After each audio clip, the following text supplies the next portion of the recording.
welcome to today's discussion. With me here is some youths who will be discussing about how they are embracing the new normal. And as we know that the year started with so much expectations, as we were all ushering in the year 2020, we looked forward for double blessings. We looked forward for plans, resolutions, and goals to be achieved by the end of this year.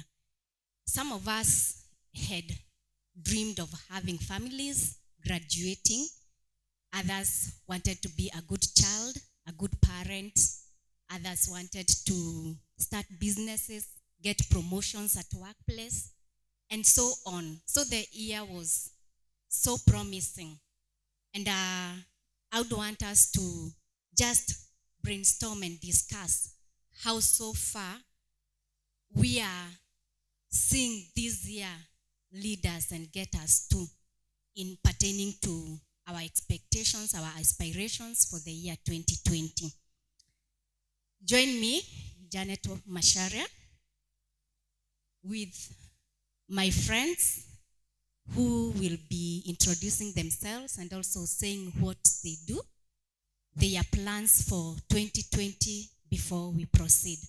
Hello, hi everyone. My name is George Oswald.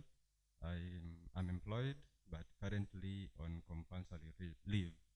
I'm not going to work as I have a lot of time in my hands. Thank you. Hi, my name is Sherin Auma. I'm employed and currently I'm not in work. My name is dept Wairimbo.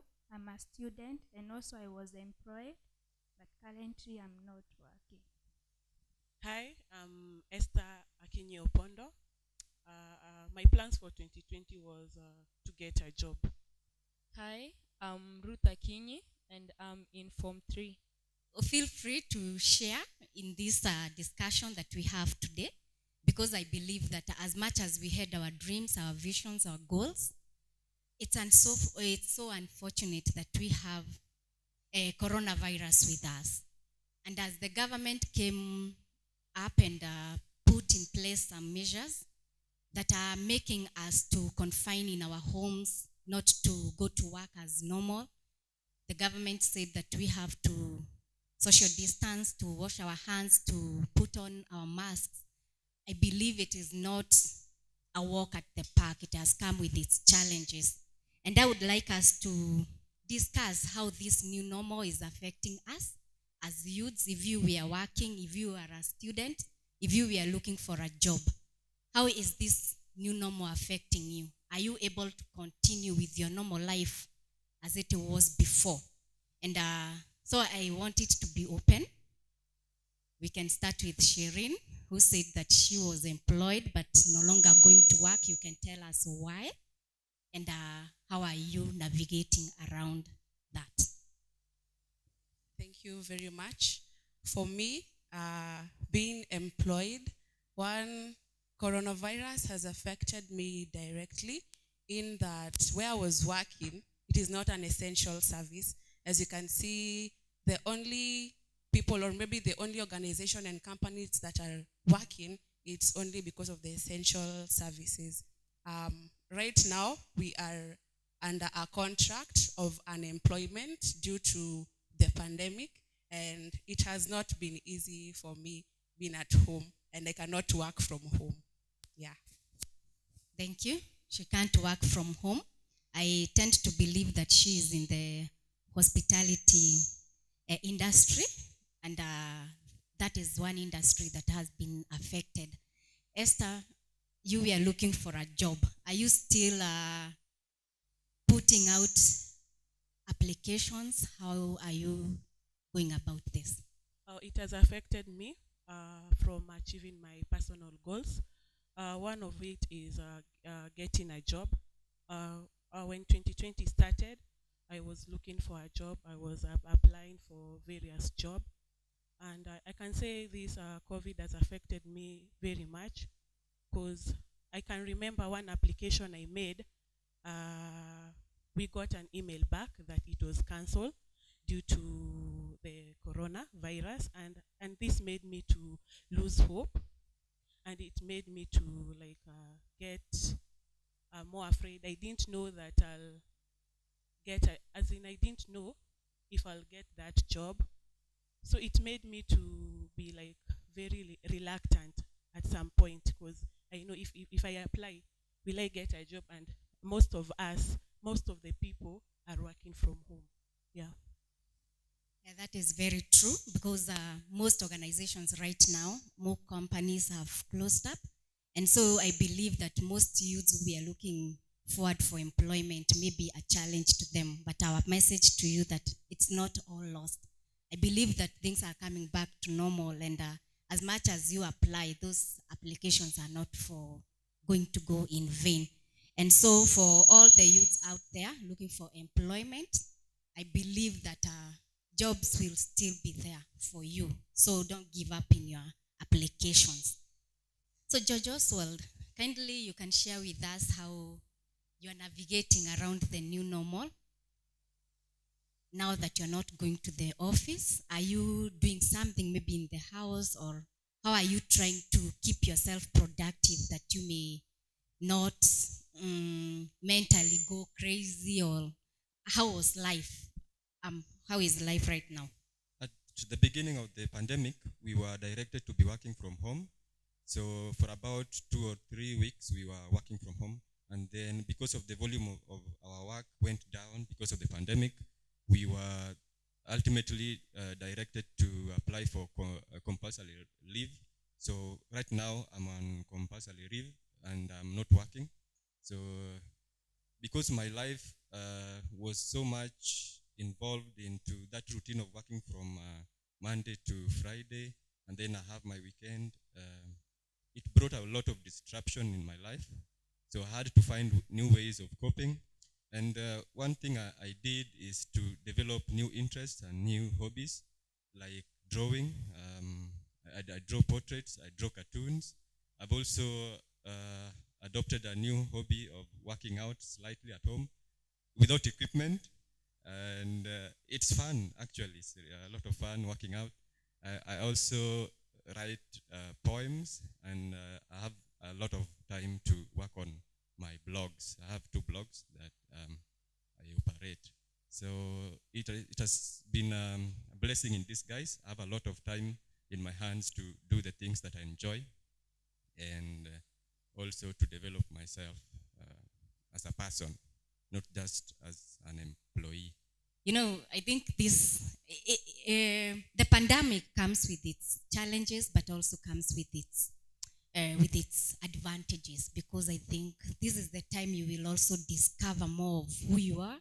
Maybe this is the time to unleash some of your talents that you had hidden, and right now you can see, this is something I can do even in future. Maybe something that can bring you an extra coin. Who knows? So let us not waste this time that we have been given. I think it is a blessing in disguise. So we are going to proceed. I'm loving this. I don't know about the students, what they can say about the online learning. Is it easy? Do you have the Wi-Fi? What are you using? Are you disciplined enough to ensure that you have your timetable, and are you following it to latter? It has not been easy reading from home. You know, yes, you have Wi-Fi. Yes, you want to read. You have that timetable. But the moment you're following it, as for me, I have small sisters and brothers. They're just distractions. They will come to distract you. You know, Ruth, come and tell me this. Ruth, show me my homework, you know. Now, I don't have an easy time, by the way, reading from home. Yes. Thank you for sharing that. Actually, we believe that you're going to make it. So it's not bad to help your siblings to read together, but I tend to believe there is light at the end of the tunnel. So as we heard from our CS Mutahi Kagwe another day, releasing some of the results of the ages that have been infected by this COVID-19. Actually, he said an age group of 15 to 40 years, and this is the age of production, the productivity comes from this youth. It is something that we can see. Most likely the youths are not serious to fighting the virus, or we are so aggressive and also very active out there that we are contracting this disease. And so I want us to just say our thoughts on why do you think that the youth are the ones most infected by this disease, and what are we going to do? Because as much as we are the most infected, still we are the same people who have to play the big role to ensuring that we stop the spread of this virus. So it is open to anyone who wants to try to answer this. Why do you think that we are the most infected, and what role as youths can we play to ensure that we fight this battle? I think the reason why the youth are the most affected is because the youth are the most productive and also active. So they go out a lot looking for money, looking for how to sustain their families. And when you're out there, sometimes it's difficult to take precaution. So I think part of the reason is because the youth have to go out a lot looking for their livelihoods. And that's why I think they're most affected. Personally, I stay alone and I have to pay my bills.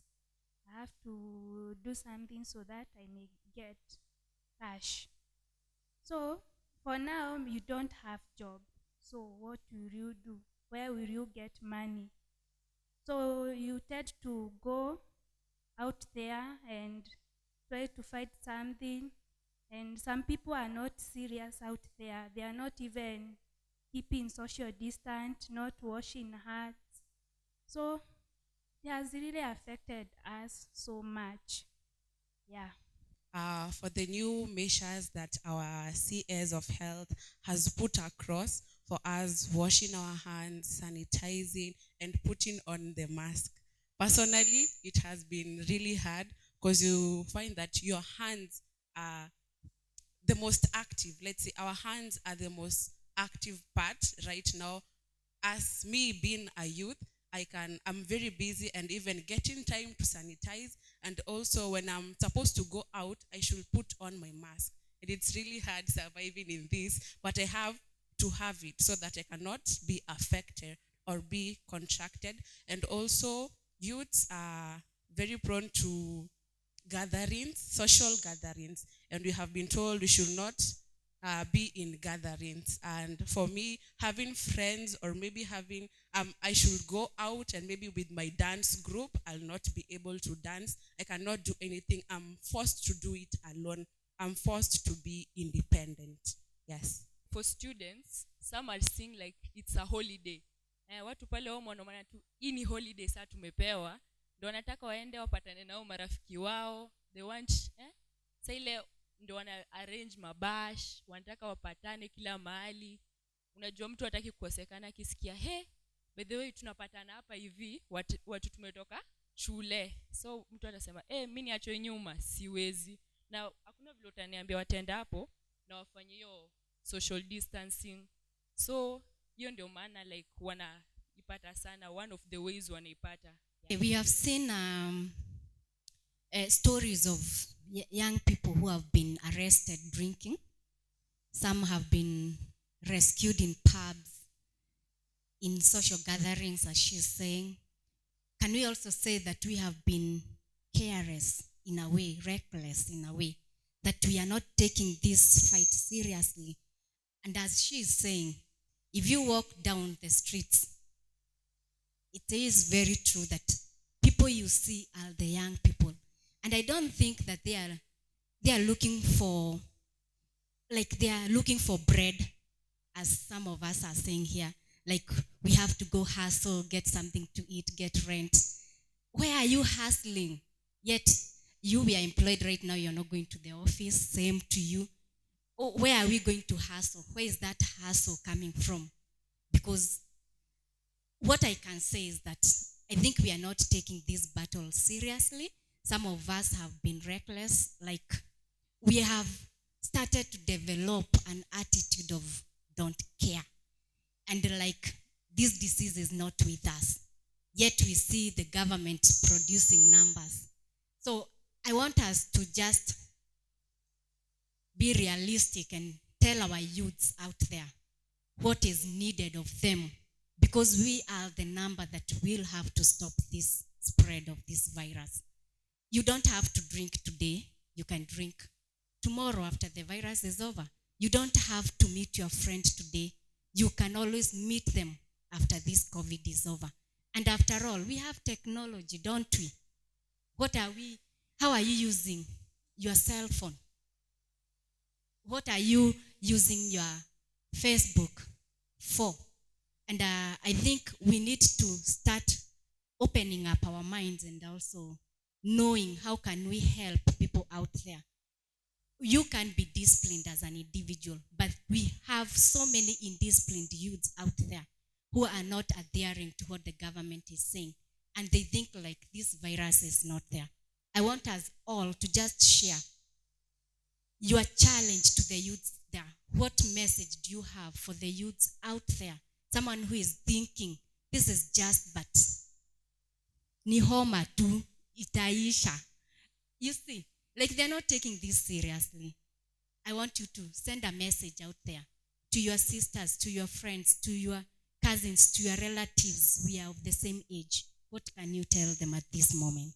First of all, what I can say is that this virus is very serious. Si homa tu vile watu wengine wanasema. So we should take the directives that the government is giving very seriously. If there's nothing to go out for, ideally you should all stay at home and wash your hands, keep the distance when you go out. And because this virus is very serious, we have already seen how it's killing a lot of people around the world. So the youth should take it seriously. They should not consider themselves immune. You should not consider yourself invincible, that if you get it, you're probably not going to die. There's no cure for it yet.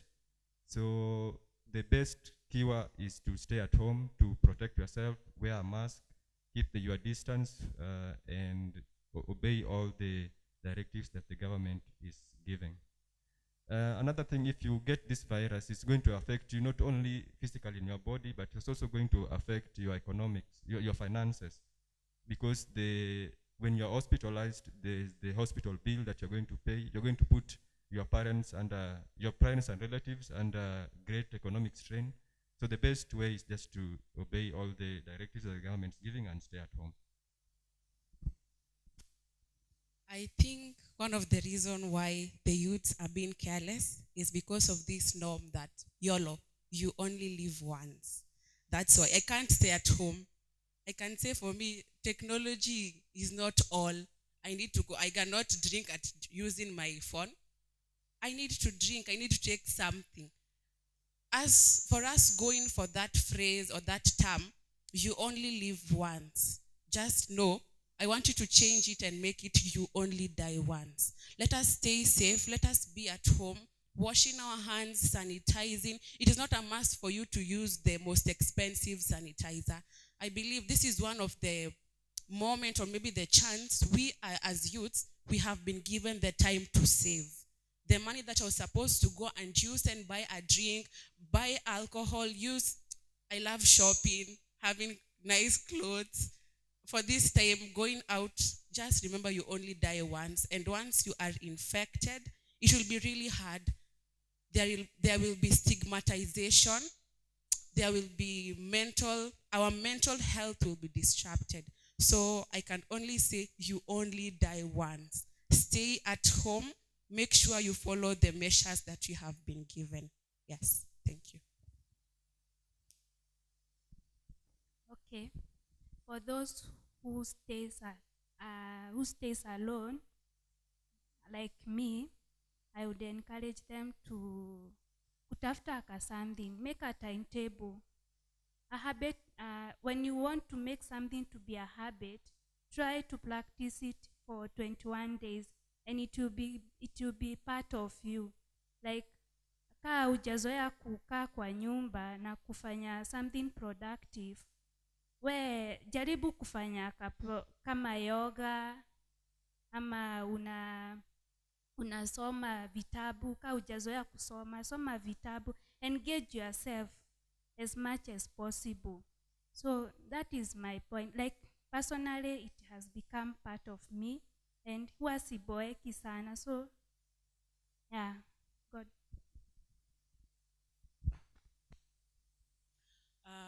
Obedience is better than sacrifice.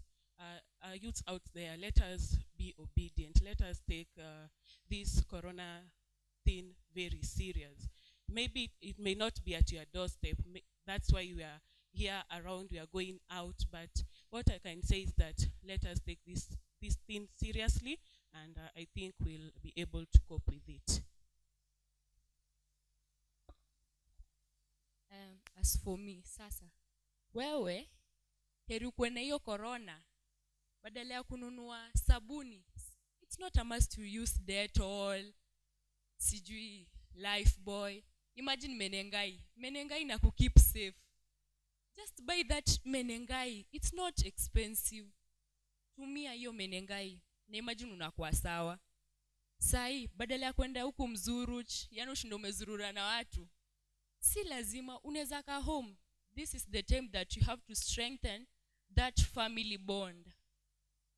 Na unajua pia ni poa. Unajua kuna watu hapo nje wanakuanga ile, wajua mimi na babangu hatupatangi time.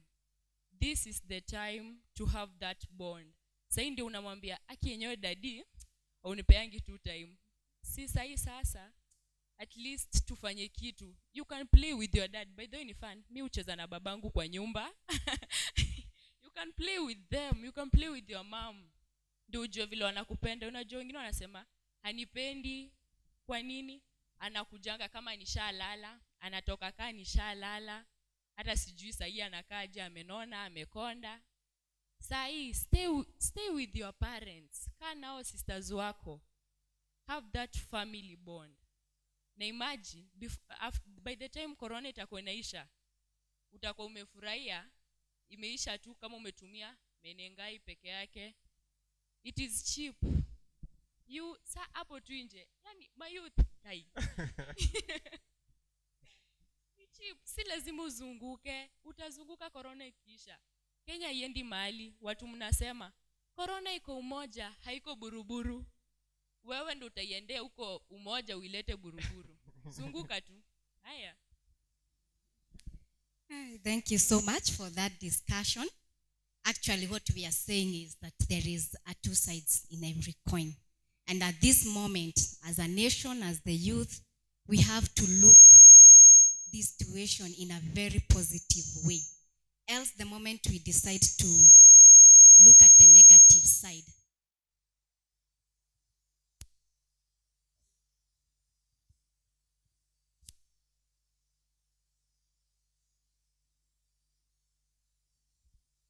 so thank you so much for sharing your thoughts and your experiences. And as we say that there is two sides in every coin, we want to look at this situation in a very positive way possible.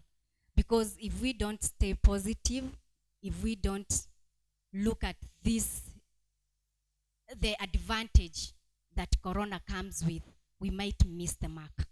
And it will be so unfortunate for corona to be over just to realize that you wasted your time then when you had all of it. It is said, save your energy for another day. Save your energy right now, youths. Save your energy right now. Do what you can. Don't just contravene measures that are being put in place. Do something positive with your life right now. Because you know what? After corona is over, Kenya still needs us. After this is over, you will have to go back to your dreams, to your plans, to your resolutions for 2020. And it would be so bad for the year to end, for you to sit down, reflect, and see you did nothing. So let us save our energy right now. we need it tomorrow. And if you don't take care of yourself, you're putting every other person at risk. It takes one to stop the virus. So it is about me, it is about you. Let us stay calm and stay safe.